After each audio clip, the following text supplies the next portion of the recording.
नमस्कार। अपने चैनल जीवन में नया सवेरा मैं आप सबका हार्दिक स्वागत करती हूँ, अभिनंदन करती हूँ।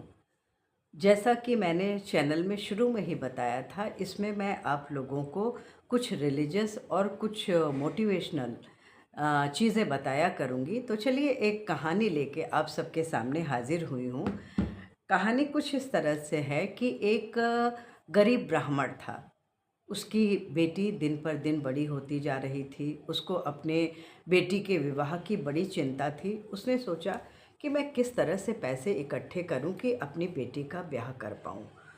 तो उसने सोचा चलो मैं भगवान के मंदिर में चलता हूं और श्री राम की कथा वहां सुनाऊंगा। जो लोग आएंगे कुछ ना कुछ तो मुझे दान में दे के ही जाएंगे।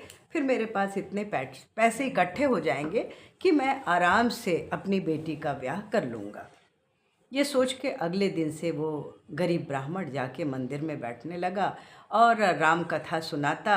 कुछ लोग आते, कथा सुनते, थोड़े बहुत पैसे उसको दान में देते और चले जाते।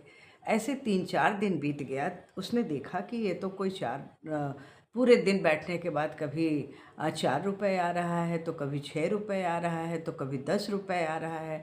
वो बड़ा चिंतित होने लगा कि इस तरह से इतने कम पैसों में मैं अपनी बेटी का ब्याह कैसे कर पाऊंगा। पर भगवान से किसी भक्त की चिंता छुपी नहीं होती है। अब भगवान राम को लगा कि इसकी कुछ न कुछ मदद करनी चाहिए। तो उन्होंने हनुमान जी से कहा कि हनुमान जी, ये मेरा बड़ा ही सच्चा भक्त है और इसको इसकी बेटी के कन्यादान के लिए 100 रुपये का इंतजाम आपको करना होगा। एक बड़ा ही लालची सेठ था जो अक्सर मंदिर आता था। वो मंदिर की परिक्रमा कर रहा था। उसने जब हनुमान जी और रामचंद्र जी के बाद बीच की वार्तालाप को सुना तो उसके मन में फितूर और लालच पैदा हुआ और उसने जल्दी परिक्रमा ख़त्म की। उसके बाद उस गरीब ब्राह्मण के पास जाकर बोला कि ये बताओ, जो तुम रोज़ पूजा करते हो यहाँ या राम कथा सुनाते हो, उसमें तुम्हें कितने पैसे करीब करीब मिल जाते हैं। तो उसने कहा बहुत ज़्यादा तो नहीं मिलते, थोड़े पैसे मिल जाते हैं। तो उसके दिमाग में आया कि अगर मैं इसको 50 रुपये दे दूं तो हनुमान जी इसको 100 रुपये देंगे, तो वो डबल होके मिल जाएगा। इसी लालच में आके उसने कहा कि ऐसा है कि जो तुम दिन भर की पूजा के बाद कमाओगे वो मुझे दे देना और मैं तुम्हें रोज़ 50 रुपये देता रहूँगा।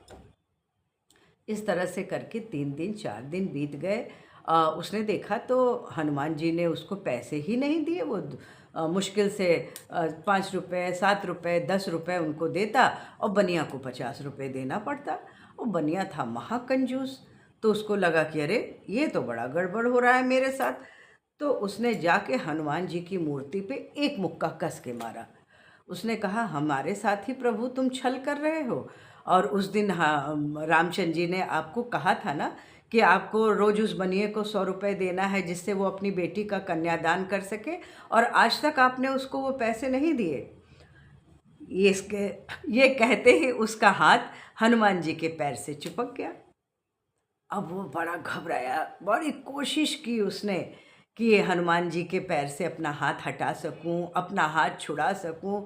छटपटाता रहा, बहुत परेशान हुआ, चिल्लाता रहा भगवान हमें माफ़ कर दो, अब मैं ऐसे नहीं कहूँगा, ऐसा नहीं करूँगा।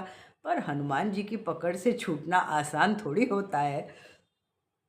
हनुमान जी ने पकड़ अपनी ढीली नहीं की, बल्कि उसी समय भगवान राम ने हनुमान जी से पूछा कि ये बताओ कि तुमने उस ब्राह्मण को 100 रुपये दिए कि नहीं।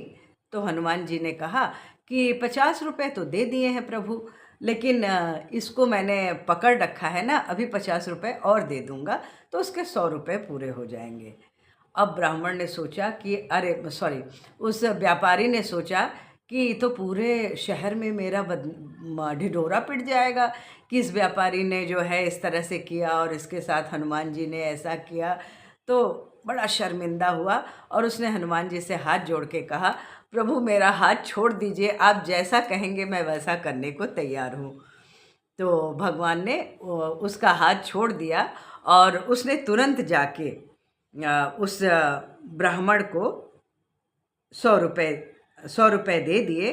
पर आप देखिए कि प्रभु हनुमान और राम किस तरह से अपने भक्तों की इज्जत बचाते हैं और किस तरह से उनकी रक्षा करते हैं।